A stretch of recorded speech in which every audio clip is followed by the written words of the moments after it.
Di sini Lukman Hakim bicara, mengapa air gambut melawan kita?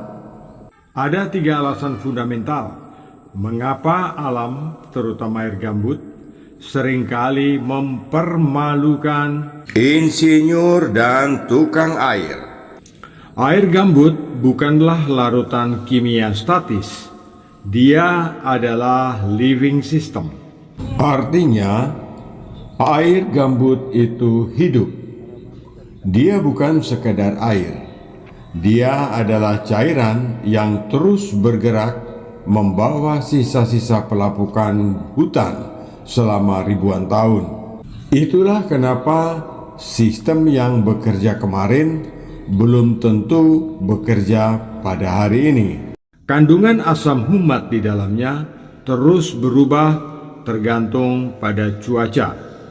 Apakah baru hujan deras atau kemarau panjang yang membuat konsentrasi organik semakin pekat. Sistem pengolahan yang kita rancang hari ini mungkin bekerja sempurna, tetapi besok pagi karena satu malam hujan deras, konsentrasi organik bisa melonjak berkali-kali lipat. Inilah yang membuat kita panik. Sistem kita seringkali tidak cukup fleksibel untuk mengikuti dinamika alam.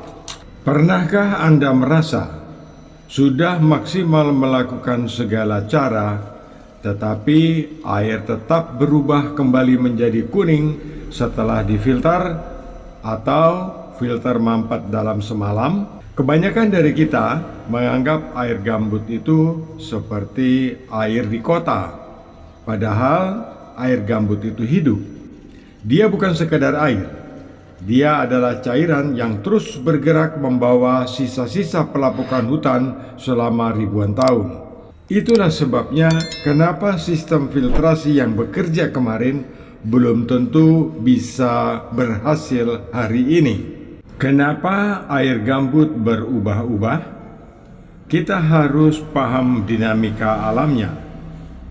Di saat hujan deras, air hujan mengalir deras membawa banyak asam humat dan sisa-sisa dedaunan dari permukaan tanah gambut. Konsentrasi zat organik melonjak drastis. Air jadi jauh lebih pekat dan lengket. Dampaknya adalah filter yang kita instalasi akan mampet lebih cepat dari biasanya. Sementara di saat kemarau, air tanah menyusut. Konsentrasi asam humat menjadi semakin pekat dan pekat karena penguapan. Air mungkin terlihat lebih gelap dari biasanya. Dampaknya, proses oksidasi menjadi lebih agresif. Inilah alasan kenapa setelah disaring pun, air tetap berubah menjadi kuning lagi dalam 4 jam atau 6 jam, 10 jam atau 16 jam. Dan ini semua adalah proses oksidasi alami yang sedang berperang di dalam bak air atau ember Anda. Sahabat Kedimas, di dalam mengolah air gambut, kita tidak boleh memaksa, tetapi kita harus bekerja sama dengan alam. Sahabat Kedimas, pada materi berikut saya akan menyajikan secara teknis bagaimana cara mengolah air yang kuning. Teknis pembahasan ini akan kita bagi menjadi 2 bagian. Sistem yang pertama menggunakan kimia koagulasi, dan teknik yang kedua kita tidak menggunakan bahan kimia sama sekali. Semua pengalaman ini saya bagikan kepada sahabat. Kendi emas menyimpan rahasia bening, kesegaran air